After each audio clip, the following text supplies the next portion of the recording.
I hope you're having a fantastic day and a happy Halloween.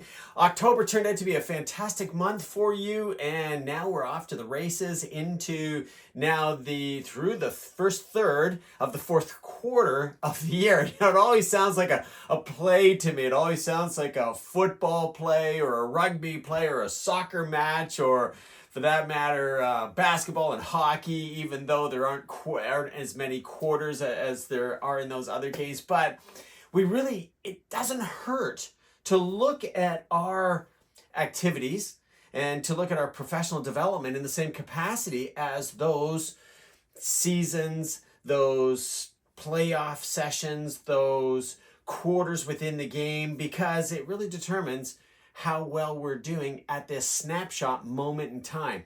And talking about snapshot moment in time, this is what this session is all about this week. That in order for us to achieve our maximum potential, in order for us to achieve everything that we're looking for in life, in business, and really what we're talking about here is significance, right? Let's forget about putting just stickers on the board and being that star individual. The significance that we get as a result of the stars on the board, with everyone patting us on the back, and then of course looking at your bank account. Isn't that magnificent and wonderful? With that fat bank account, you can renovate the house, put a pool in the backyard, buy a boat, an RV. As I was talking to a very good friend on the weekend, we had a magnificent dinner, Wagyu cowboy steak. It was absolutely delicious. Sunday, I was just exhausted, probably because my system is working through it as much as it possibly can. And they're going on a magnificent trip, going skiing in the wintertime to the Dolomites. And this must be really quite popular because coincidentally, one of the guys that I race mountain bikes with, and we have a wonderful time, and tonight we're riding just casually with about 12 other guys. He is going to the Dolomites with his family as well. So kudos to them, and absolutely magnificent, and hope everybody has a fantastic ski trip. But none of that happened. None of that was possible without planning. And it's the planning that really makes it feasible. It takes that dream of a goal and brings it down to the grassroots level.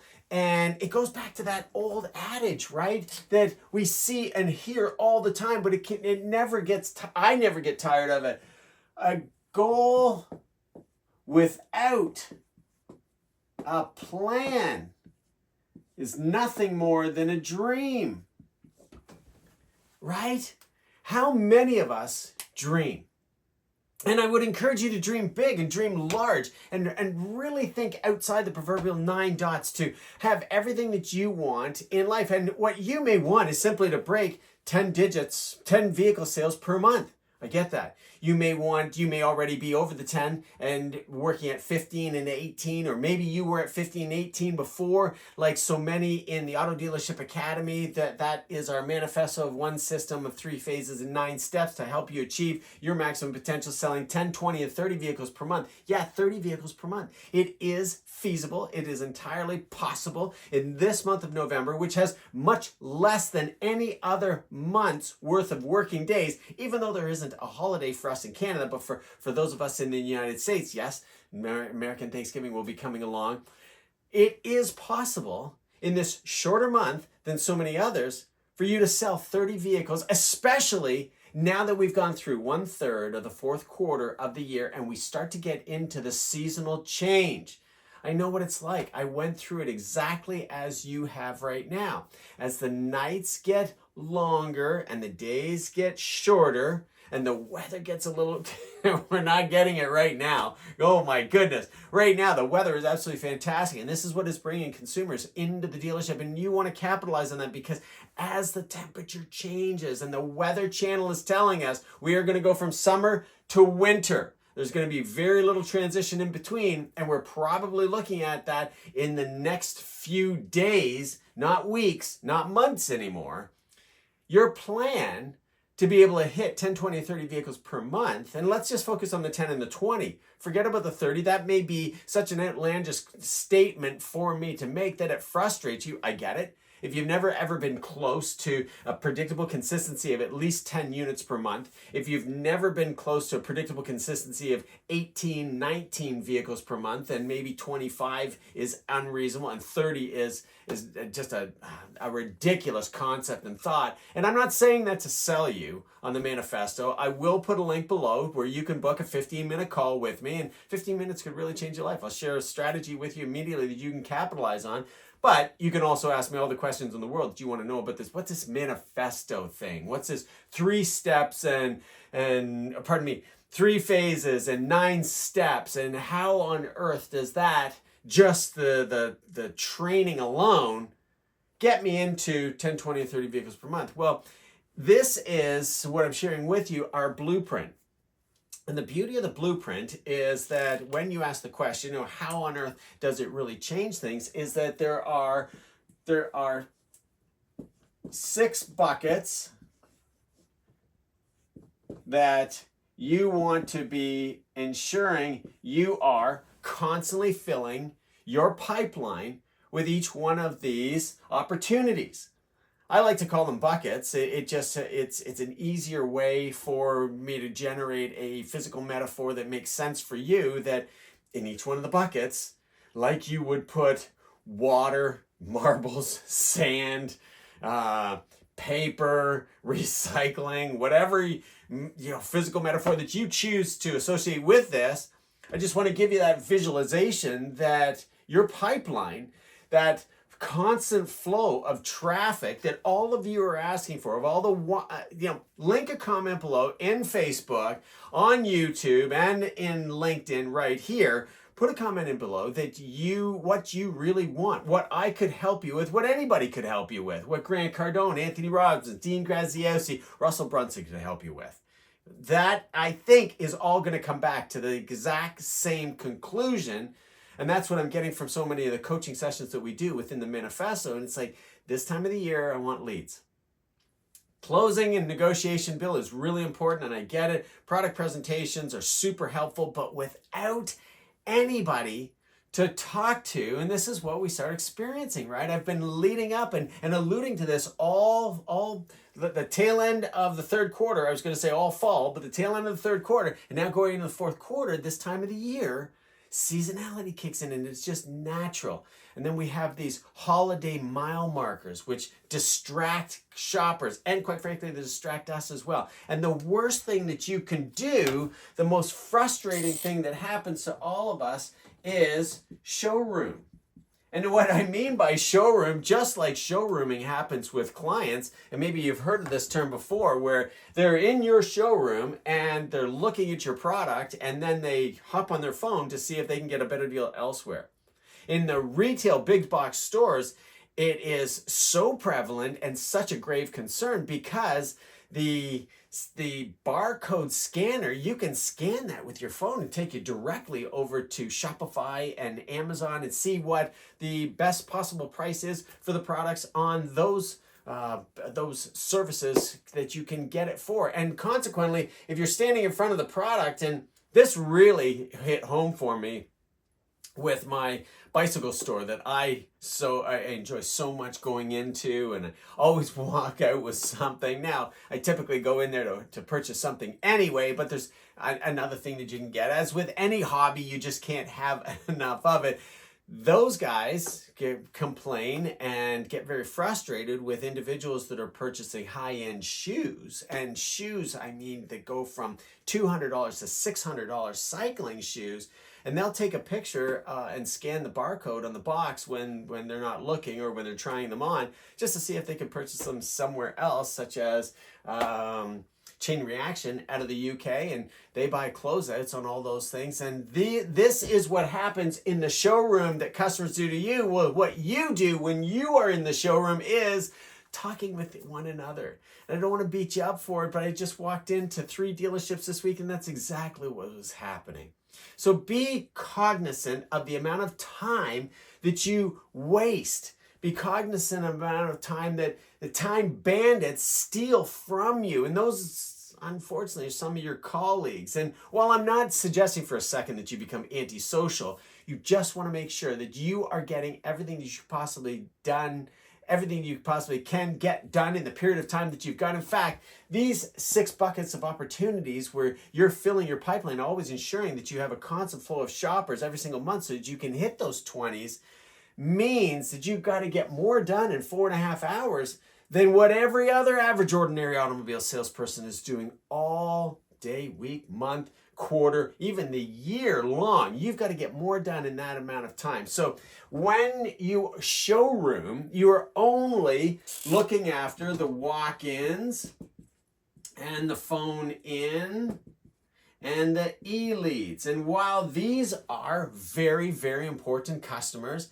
they are really determined, they are ready to buy, they have responded to our advertisement, they are shopping and actively interested in moving ahead with the decision to purchase. They've transcended the steps of thinking, talking, research, touch and feel where they cannot buy it. Now they're ready to send you a lead, call you to see if you have availability, walk into the showroom to see if you can give them the presentation that they're looking for. Unquestionably, these are the most determined buyers. The problem is, this time of the year, we turn off the advertising machine. And so reaching them becomes a whole lot more difficult. And while they may be in so much pain because their vehicle is not performing to the expectation, or so much fear that it will leave them at the side of the road, they just don't have enough desire to come in on their own, regardless.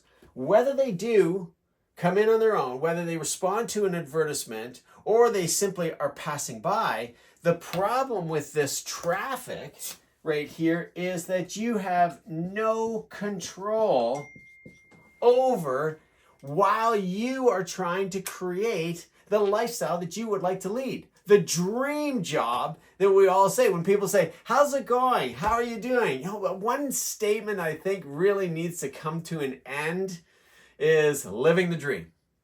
Unless you really are living the dream, unless you really have stumbled into that magnificent opportunity, that golden egg, and you're milking it for everything it's got, maybe your dream is not my dream. Maybe your dream is considerably higher than mine. Maybe it's considerably lower than mine. And then the second part of the equation is the one thing that we've got to stop thinking about, talking about is, and if you're getting any kind of advice like this, and I'm going to the money marker now, the green marker, sell like you don't need the money. This saying must come to an end. Absolutely, unquestionably, because holy smokes, unless you are crushing it and selling 10, 20, and 30 vehicles per month, wherever your goal is at, then selling like you don't need the money is only possible when you're selling so well that you don't need another deal. And quite frankly, this only comes into play at the very end of the month when you're trying to make it the most beneficial month to you possible and try to squeak in every single delivery. And when you've been there, I've been there as well. You know exactly what I'm talking about here. How about those months where, yes, you can sell it, and unfortunately you can't deliver it, and therefore it just goes into the next month and you get a head start on what your objective goals and achievements will be in that month, which is terrific, but that's not selling like you don't need the money. So we really need to end these items that we, number one, don't have any control over. Number two, don't make really any sense at all, living the life and living the dream rather, and selling like you don't need the money, because we do.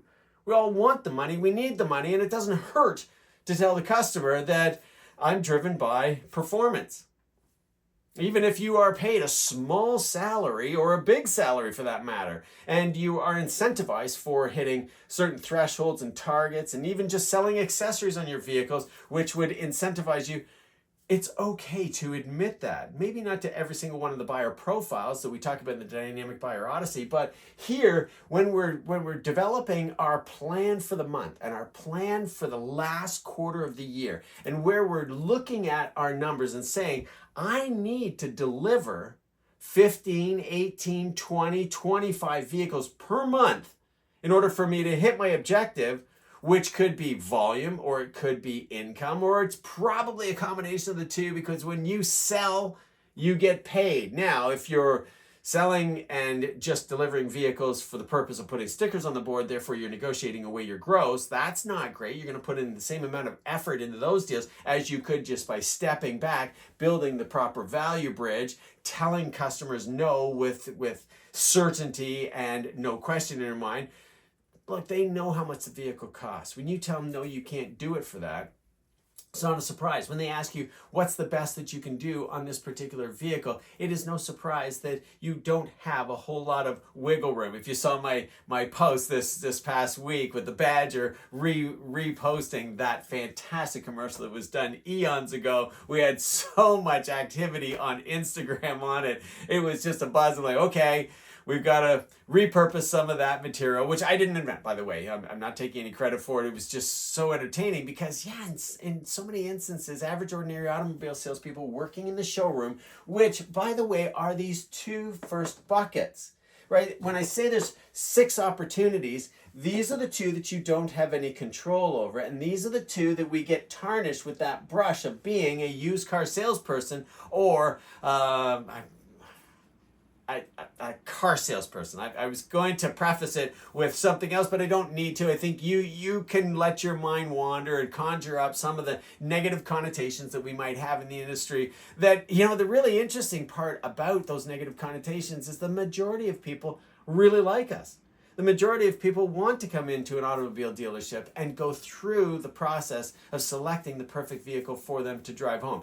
Not the majority want to buy virtually. However, a much larger component of that is happening, and that's what we talk about in the buyer behavior. Now, with respect to the other opportunities that you have, so these 2 first opportunities, we need to keep them in mind, but we have no control of our pipeline with these 2 opportunities. Where we do have all the control in the world is over here with these 4 opportunities. So when you look at it on a percentage basis, 40% of our business is out of our control. 60% of the business is well within our control. And this is why I can be so, I want to say demonstrative, but that is not the right word, so emphatic about how you can sell 20 and 30 vehicles per month with predictable consistency at the worst times of the year, because when your pipeline is full, and I just did a podcast with a very good friend and colleague who is actually a client for over 2.5 decades. And his comment about halfway through the podcast was that the pipeline is crucial, and how you create the pipeline to be successful in sales. This guy's the VP of a dealer group, over 100 stores internationally. And he is the one that is leading the general managers who are leading the sales managers who are trickling down to the rest of you out on the showroom floor, that this is where all the traffic comes from. And he even fought me on this eons ago when we would talk about it. And I said, the opportunity for, and his drive and his motivation at that particular time was 111. He wanted to be first in sales with his particular dealership when he was a general manager working in I would call it a small niche luxury brand manufacturer in a metro market with very limited parking, very limited space inside. It wasn't a grandiose store. It didn't have 40 acres of automobiles outside. What he wanted to be was number 1 in sales, number 1 in profitability, and number 1 in customer service. It was what I coined as the triad for him. He came up with that goal for himself of 111. It all started with the customer focus approach, which is what I was teaching his guys and his managers to do. And what I demonstrated to him was that when we have spectacular customer service, when we really are number 1 with respect to the customer experience, then these opportunities fall into alignment perfectly. And what I mean by that is when you have customers coming back and buying over and over again. The wonderful thing about a customer who returns to the dealership to purchase from you time and time again is that you don't have to do the introduction. You don't have to do such a concise welcoming statement. You don't have to worry about making a positive first impression. You don't have to go through the laborious conversation of open-ended questions so that you get them talking so you can determine whether you're fast or slow speaking. You have immediately established the KLT badge of honor, right? And they know you know your stuff. They know you know how to put a deal together. They know you know where to find the vehicle that they're looking for. They like your presentation. They like how you speak to them. That could be offensive aggressives too. When only two offensive aggressives will respect each other. So your ability to push back on someone who is pushing on you isn't being rude or belligerent, but you must have the rapport. You must absolutely unquestionably be able to understand that the individual that you are pushing back against, you have the permission, you have the authority, you have the candor to be able to do so. Otherwise, yes, you are interpreted as belligerent, cocky, offensive, and of course, that does not generate 100%. And not that 100% is really doable. I'm going to scratch that 100%. And let's go with 92% customer satisfaction. Any psychologist, sociologist, psychiatrist is going to tell us that we cannot please 100% of the population. So therefore, if we can hit 92% top box scores right across the board, recognizing we can't please everybody for whatever reason, they may just be having a bad day and they take it out on us. Their expectations were higher than ours and we did the very best we could. The bottom line is when you have 92% customer satisfaction, your 4 buckets that you can fill your pipeline with, creating a blueprint that will really pan out for you, just materialize instantly and overnight.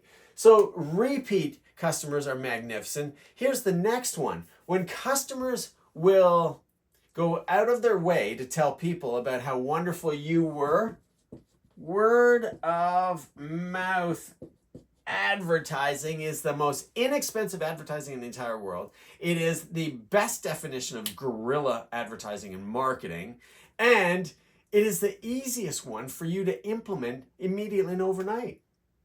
Just by simply asking the people who have already purchased from you. Like if you've been in the business for 6 months, okay, only 6 months, and you sell on average 8 vehicles per month, 6 times 8 is 48 leads that have a second car in the driveway.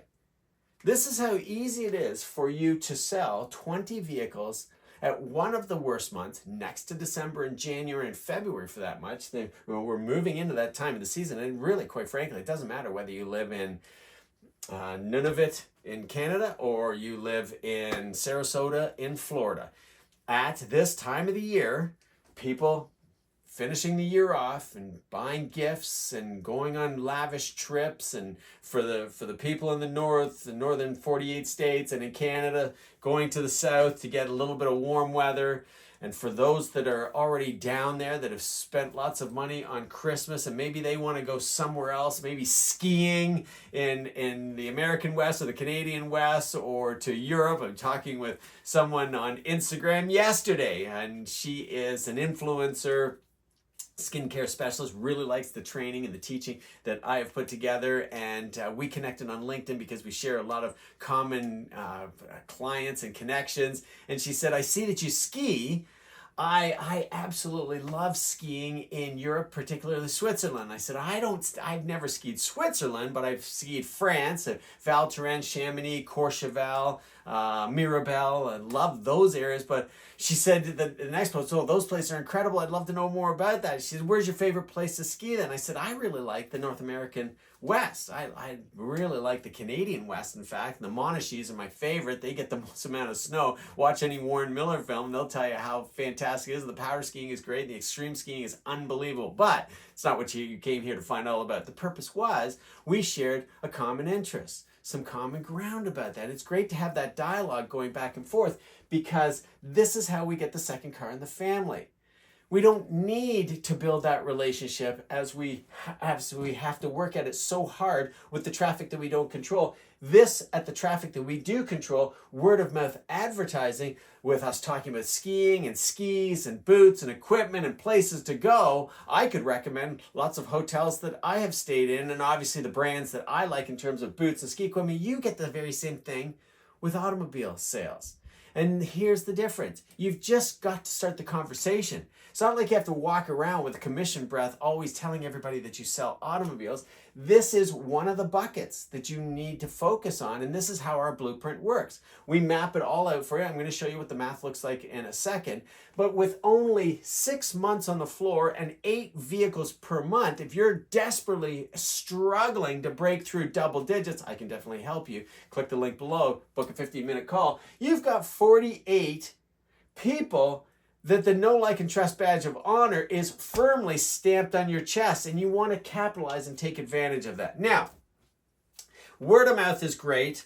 So we have our 3, 4, let's go with the 5th opportunity that exists. And this one, I'm going to say, is the one that you do the absolute worst with, and the easiest one that you could do the very best with. And so when you reach out to your network of friends, family, and neighbors, co-workers, previous colleagues, previous co-workers, high school graduates, even non-graduates, gosh, there's a lot of those children that never graduated high school can make an excellent living in a particular field. I don't know what that might be, maybe influencer on TikTok, but they're an excellent opportunity to purchase an automobile. And so how you get them is with the talk tracks and the processes that we use to practice on all the other customers, right? Rather than just reading the materials online, rather than sitting in front of that screen and just falling asleep, wearing your blues blockers glasses so that you don't experience all that eye fatigue, why wouldn't you just call a friend? Call your best friend. Your best friend probably would absolutely love to come by and see what your products are like and where you work and sit and chat about life and this decision that you've made to sell automobiles, which, by the way, is very high ticket. Okay, as much as there is a lot of, there's a black cloud that hovers over us, following us around, like, I don't think it was Linus on, oh gosh, I know exactly what I want to say. It's a big brain fart. My apologies. It's just that black cloud. It was one of the cartoon characters was followed around by a dust cloud, and he was always dirty. And I think of that black cloud as something that follows us around uncomfortably in respect to our career and our profession. And you may have heard it when you said to somebody, "I'm going to go and sell automobiles." I'm like, "Oh, really? There's nothing else out there?" Or do you get that cheer, that half-hearted cheer, like, "Okay, good for you. Well, I think you'd be really good at it because you have the gift of the gab." That's not success in selling. That's not what the high achiever and the high performer in your dealership has as one great trait, which makes them the high performer. What they've got is the intelligence to recognize, in order for me to build this value bridge from where customers are now to where they want to go, especially the ones that walk in, but these ones, this is what high performers focus on. The way I came up with the blueprint and identifying these 6 opportunities was that these 4 opportunities are all of what the high achievers and the high performers focus on. In fact, you'll hear them say, like, 2, 3, 4 years in the business, you don't need to take traffic off the floor ever again, which means that they're actually selling more. They're probably selling double from the day that they started over. They're focused on these opportunities. And whether you've been in the business for 6 months, 6 years, or 25 years, if you're struggling right now and you want to get to 10, 20, or 30 vehicles per month, and you can be struggling as the high achiever, the person at the very top of the leaderboard who says, "I really want to be 30 cars a month. I am a 30 car person. I've been here with this brand for 30 years. I should be making that kind of money. It is entirely possible when you have a pipeline that is full of all of these opportunities. And that's why I call them opportunity buckets, to make it really simple for you to understand that in order for us to get customers to our sales funnel, right? Each one of these has a funnel at the bottom of the opportunity bucket. And this is where shoppers drip out the bottom of the funnel. Now, the opportunity bucket is that you've got to put people in here. You got to fill this with lots of people. This is your pipeline all the way along. And then, of course, your sales funnel has all the layers, right? So we have, this is where the activities of the sale really kick in. And the reason why I don't do this blueprint at the very beginning of the manifesto, and I only do the blueprint at the beginning of every single month, because this is your planning opportunity in order for you to be able to get customers to the point of wanting to buy. And that's how you sell 10, 20, 30 vehicles per month.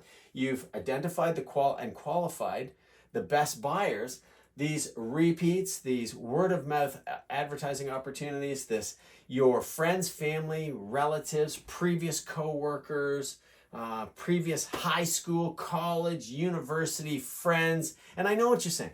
Like, Bill, I don't want to sell to my friends. And I can't tell you how many times I've postulated this whole concept with a classroom full of you. And some of the people raise their hand and they go, I don't like my people. I don't want to sell to my people. I would never bring them in. If that's what I must do to be successful, then I've got to find something else that can fill the pipeline. Well, you certainly can. You can take that one opportunity right out of the 6. You're working with 5, so you've eliminated whatever percentage of business that you have there. I just want to share with you, if you're looking for opportunities, if you're looking for leads, if you're looking for customers, and that's what everybody's telling me right now on the phone and through our coaching sessions, this is what they want and need the most. It's right underneath your nose. It does exist. And again, when you invite your friends, family, and your neighbors and coworkers into the dealership, it's not to sell them anything. You want to practice on them. And you point blank tell them that. I want to practice my walk around presentation with you.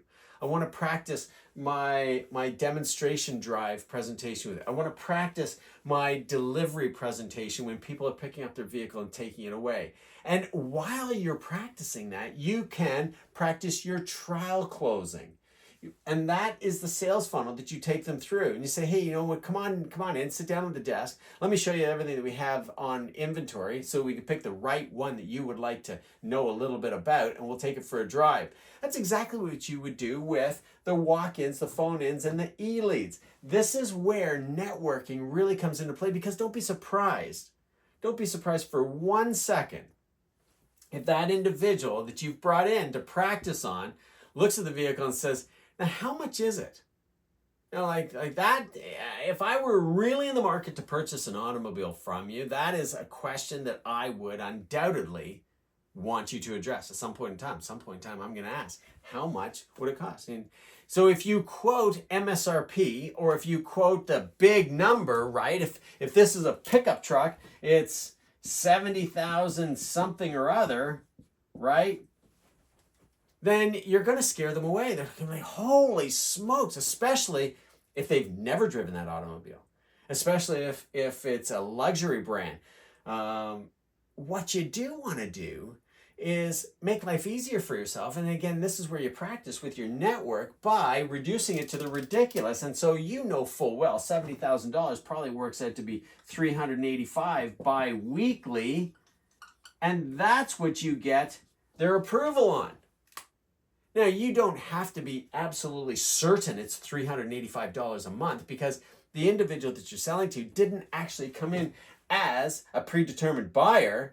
They are someone that you're generating all the interest with. But as soon as they ask for the price, guess what? They are transitioning. They are going up the steps that a traditional walk-in, phone-in, e-lead has already transcended before they got in here. And I really want you to get that concept of transcending. They've moved from here to there. They were over here in the summertime. They were over here in the springtime. Maybe they were over here yesterday. And now as a walk-in, phone-in, or e-lead, they're transitioning, or they have transitioned. The ones that walk in the showroom, absolutely, unquestionably, have transitioned. They are across the bridge. They're now in the showroom. They fully expect you to show them something that they are going to fall in love with. And they're thinking of all the reasons how they can get out of the deal, how they can to delay you from closing them and putting them together, how they don't have to meet Ninja the super closer, your manager, how they will not be able to say yes right now and then go home and sleep on it and think about it and talk it over with their friends, parents, spouse, whomever. That's what these people are most concerned with. How do they get away from you, even though they came in to find out more information from you, which is predominantly best price, right? Because they've got all the other information. When you are looking after these opportunity buckets, you get to do what you love to do. You get to do the product presentations. You get to do the demonstration drives. You can even stop on the demonstration drive and say, hey, look, you want to get a coffee and a donut? Like, let's just pop into the diner and grab lunch. Because you can. It's your job. It's your work. And you park the car out front and you're with your friend. You're with your repeat buyer. You're with your word of mouth advertising referral, right? And having fun with them. Now, referrals, you probably have to do more of a formal introduction and build the relationship. But everybody else, you don't have to work nearly as hard at it. Which brings me to our last opportunity, and that is the upgrades, right? Like, look at the people that are in the service department that could upgrade. Now, upgrades are fantastic this time of the year because we're looking for pre-owned product to put on the pre-owned lot because new vehicle selling price has risen so, the customer is going to say so quickly for those of us that are in it. Now we're going on the 5th year of what used to be hyperinflation, which is now traditional pricing. And we're starting to see some of the pricing come down with some manufacturers. I think Mitsubishi was advertising something under $20K, which is fantastic. But here's the thing.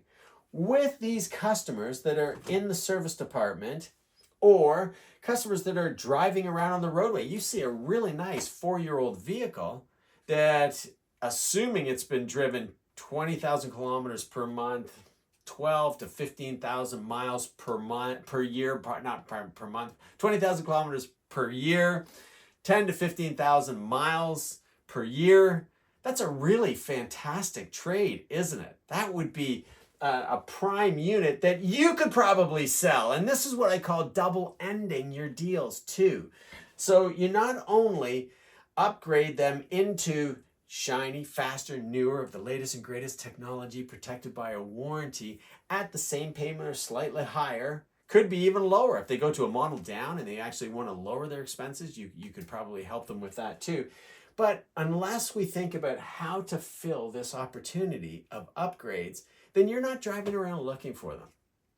And looking on Marketplace and Kijiji and Craigslist and eBay, Car Pages and Car Gurus and Auto Trader for these opportunities, while that's a good idea, those people have made the conscious decision to sell their automobile and they know what it's worth. And for us to be able to purchase it, recondition it, park it on the front line, carry it, and profit by it to pay you a commission, well, probably the number that they're looking for is not the number that we need to bring it in. While you may be a fantastic negotiator and the ability to pull them down into reality and purchase a couple of those vehicles, good for you. The chances are, and I know what you're doing when you're on Kijiji, Marketplace, Facebook, eBay, whatever the case is, Car Gurus, at Auto Trader, is that you're looking for the easy sale.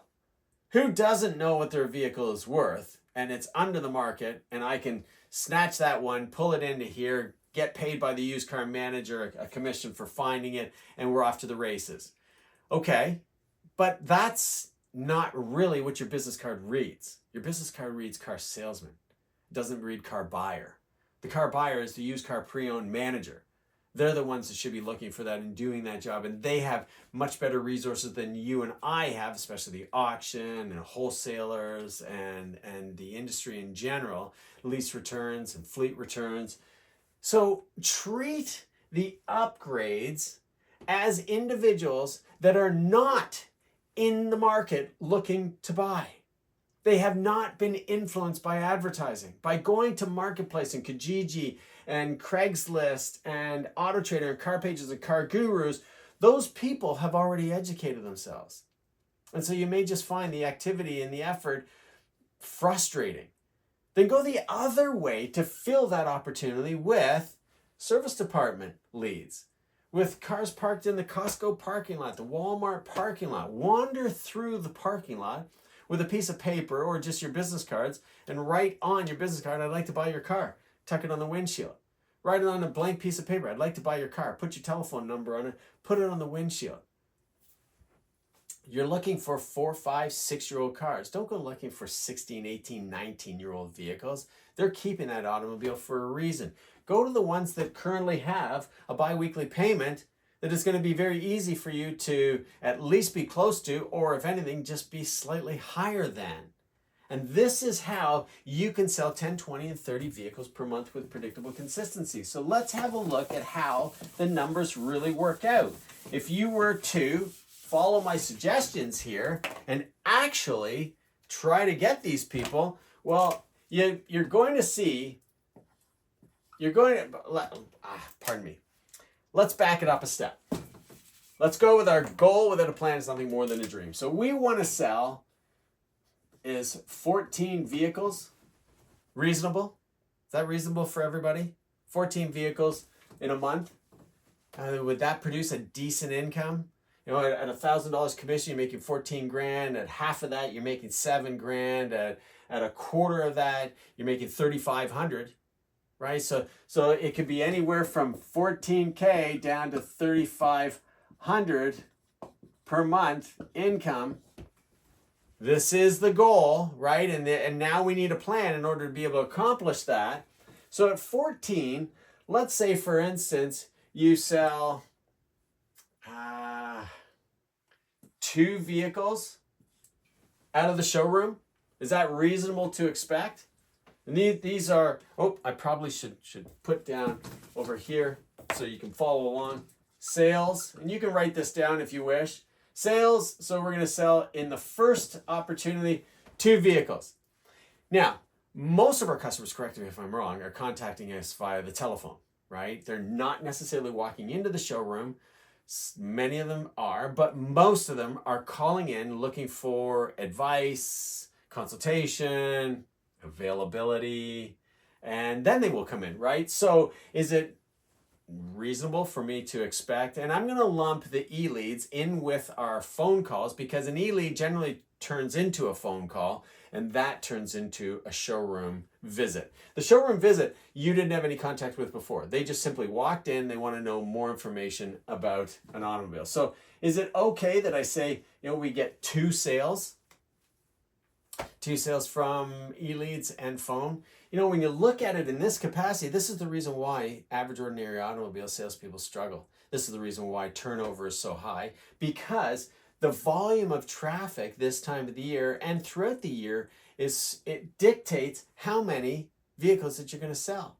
So at a 20% closing ratio and selling 4 vehicles, we're only talking about 20 leads, which isn't all that unusual, because what I'm hearing right now is, for some of you, the phone is not ringing, there is nobody walking around the showroom, and therefore this is the reason why the request from me when I ask you, what do you need and want, is leads, Bill. We need leads. For whatever reason, we're not getting leads in. This is the reason for the 6 buckets, the opportunities. Now, when we start thinking about repeat sales, second car in the driveway, or if you've been in the business for at least 4 years or at least 3 years, you could start turning over your clients, because the trade cycle kicks in and they're thinking about trading anyhow. So you could probably get 3 deals right there alone, right? Just with repeats and just giving them a call and telling them how the new vehicle is different and inviting them in to come and see it with no obligation expectation to buy. And of course, once they see your product presentation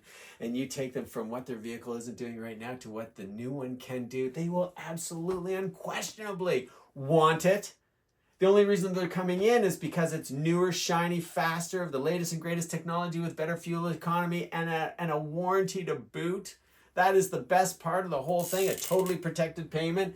Now, let's start talking about the referrals. This is the one that you're probably the very worst at, next to networking your own opportunities, right? Referrals, asking referrals, telling your current clientele that you pay a bird dog fee for referrals. For anybody that you sell, we'll pay you some money. That's the catch.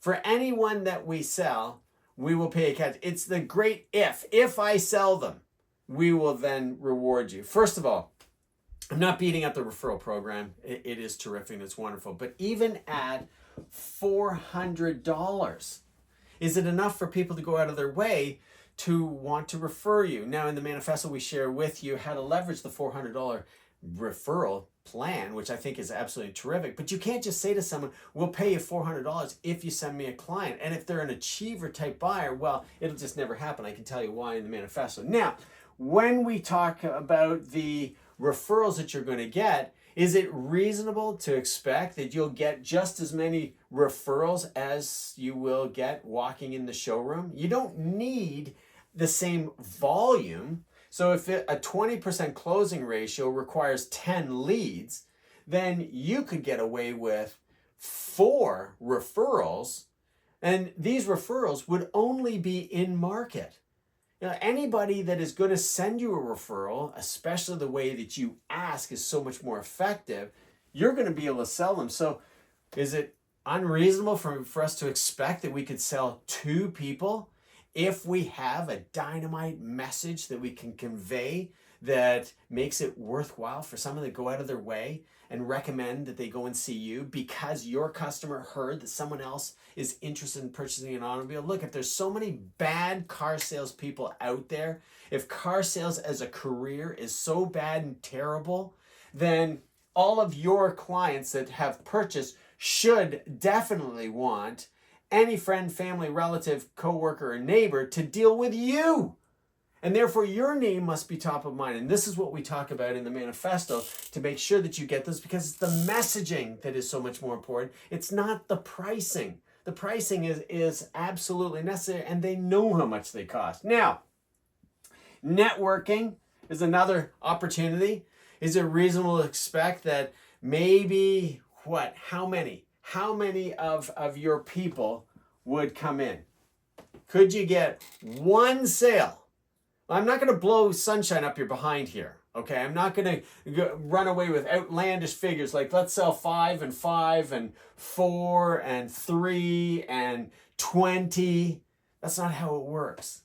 I've been there. I've sold on the showroom floor. I have sold to my brother, my father, my mother, my girlfriend, now my wife, her parents as well, because I figured out the dialogue, and I firmly believe everybody should deal with me to be protected from dealing with some low-life salesperson who doesn't see this as a career, is doing it in the moment, not happy about how they go about it, and only sells 4 a month so they can't make their ends meet. And they're looking for the next latest and greatest job to move on that's a nice cushy salary, and they don't have to do a whole lot. If you are a professional automobile salesperson, you see yourself doing this for 20 years as a proud career to put a pool in the backyard, a boat at the dock, snowmobiles in a trailer for you to tow around in the wintertime, and lavish vacations, as well as a beautiful home and a wonderful life for your family, as it has done for me, then it only stands to reason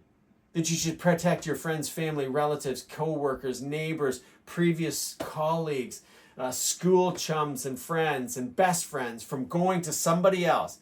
Look, at the very least, you can have this conversation with your friends, family, and your best friend.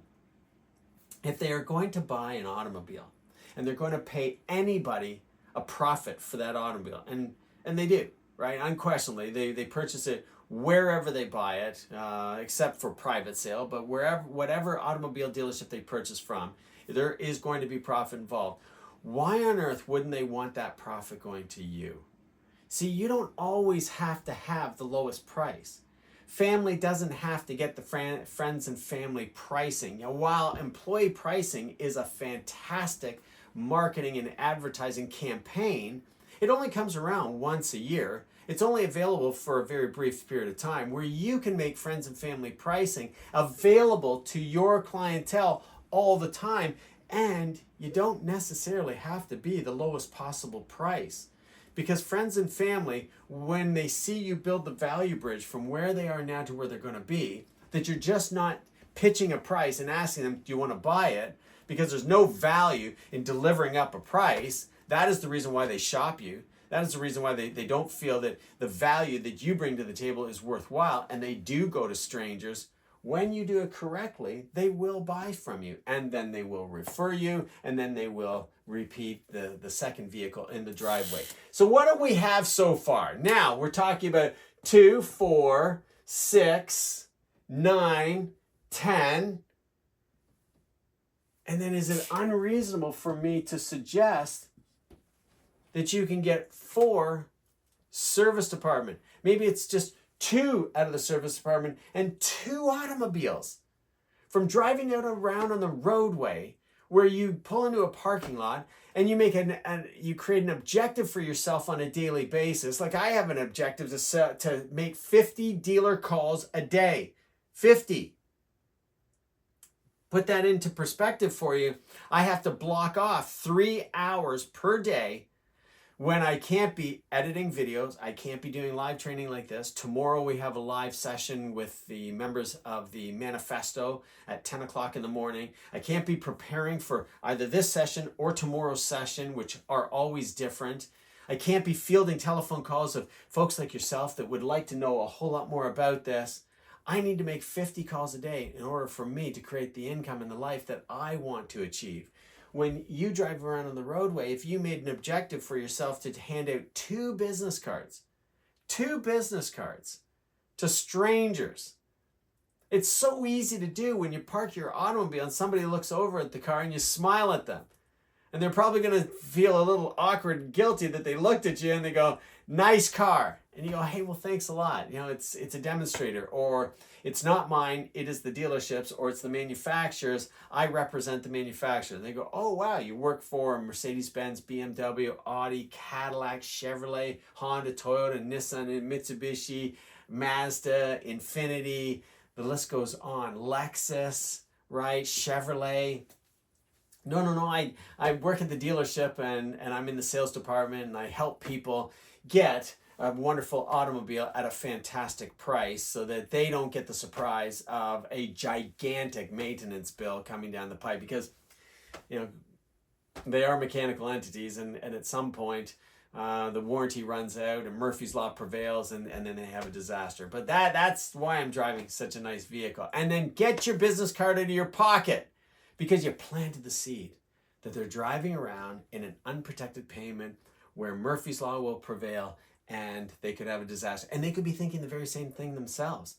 They could hear a strange noise in the morning. And as the cold weather starts to kick in, batteries don't fail in cold weather. Batteries get beat up and fail in hot weather. But because they are beat up and weak, the cold weather really identifies the problem of them being weak, and therefore they won't start, or the vehicle cranks slowly. And some people just look at their automobile, especially with hazy headlights or moisture in the taillights or moisture in the headlights as well. They just think to themselves, you know what? It's probably time that we should start thinking and considering moving forward. You could get them before they are influenced by advertising and marketing. So now when we look at, this is how we get our sales from each one of those opportunity buckets at an average of, can we say an average of $400 per car? $400 per commission per car. We just made $800 right here in the first bucket. We made another $800 on the phone and the e-leads. We made $1,200 on repeats and referrals. We made another $800 on referrals rather.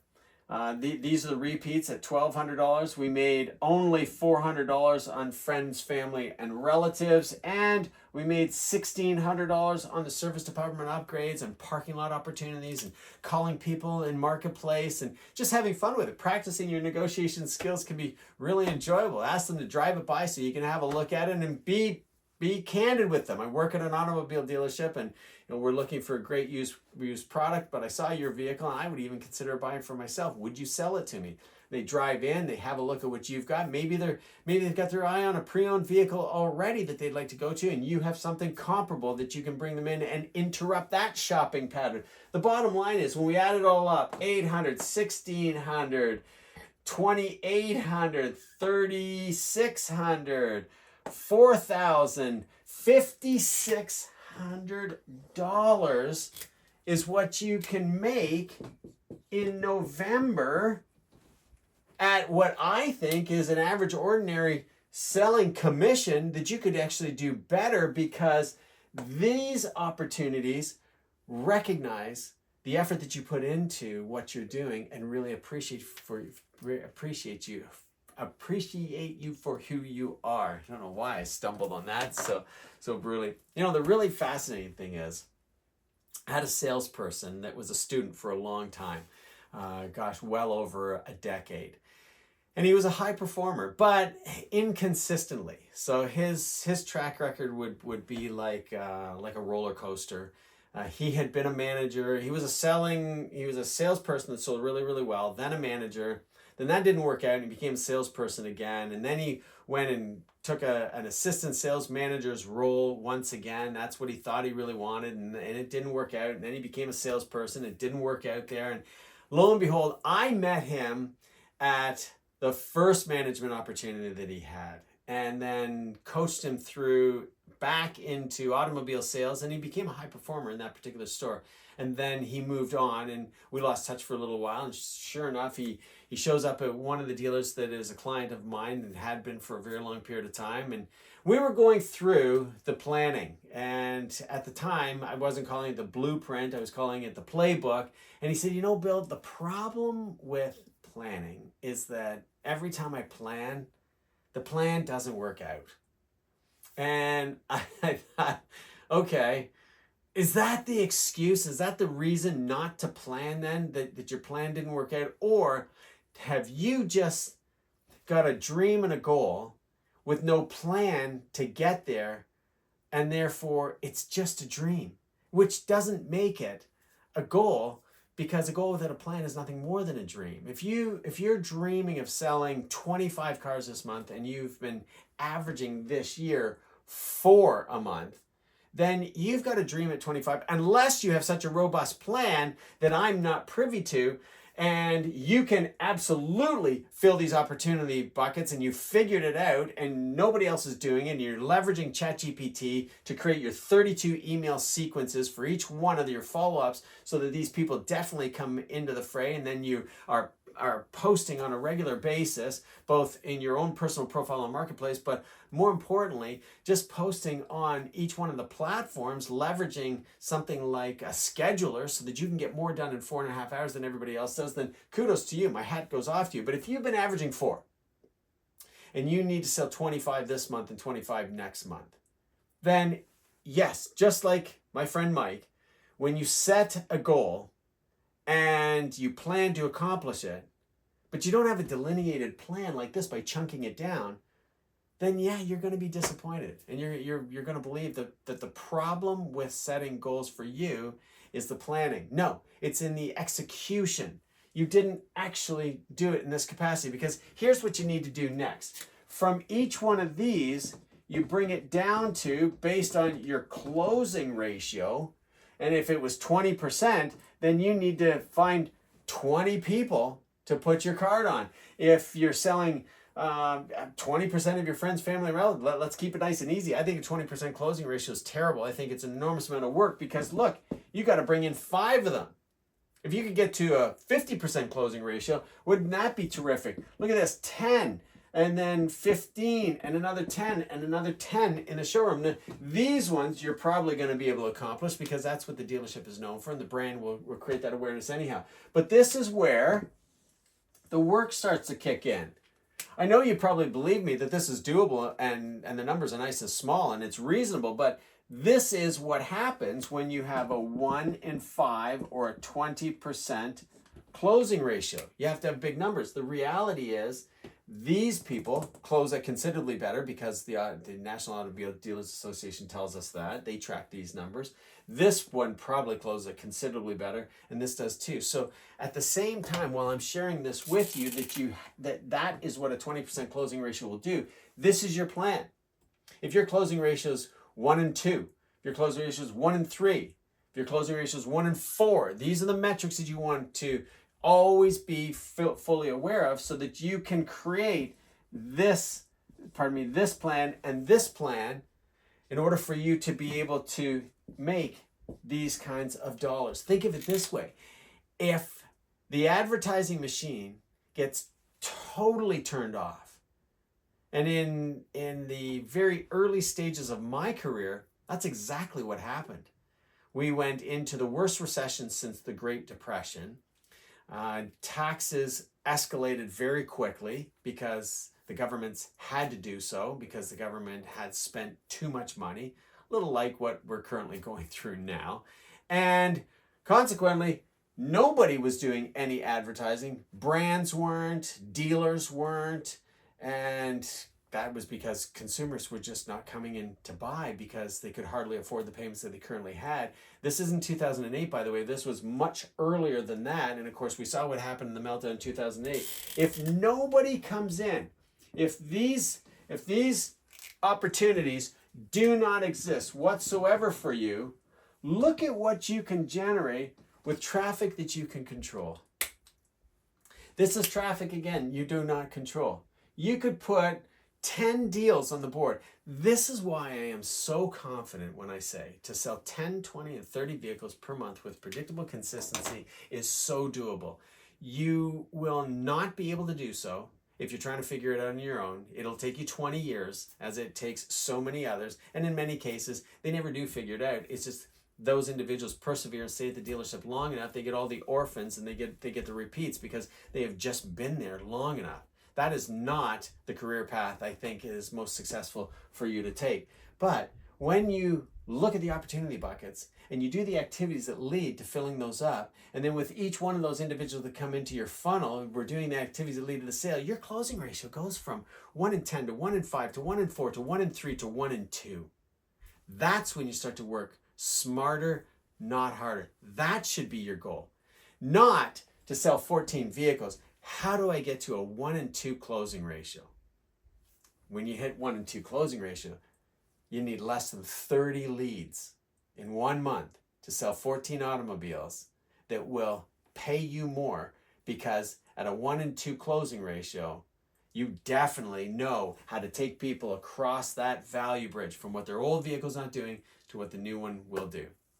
This is how you do it. I will share with you in the very next video exactly what apps and technology that you can leverage right now so that while you're asleep, you're still getting the message out there to the buyers that are predetermined and pre-qualified to want to do business with you, as well as capitalize on the general marketplace that is in market, that is determined to buy.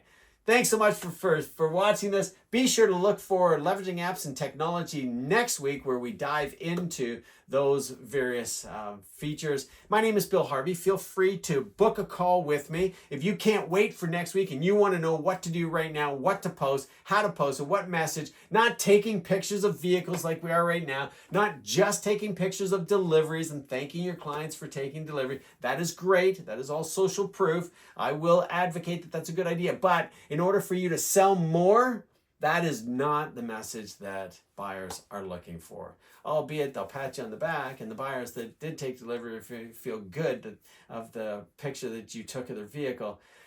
Leveraging apps and technology will help you get more done with respect to your pipeline in 4 hours than most do in a day, week, or month.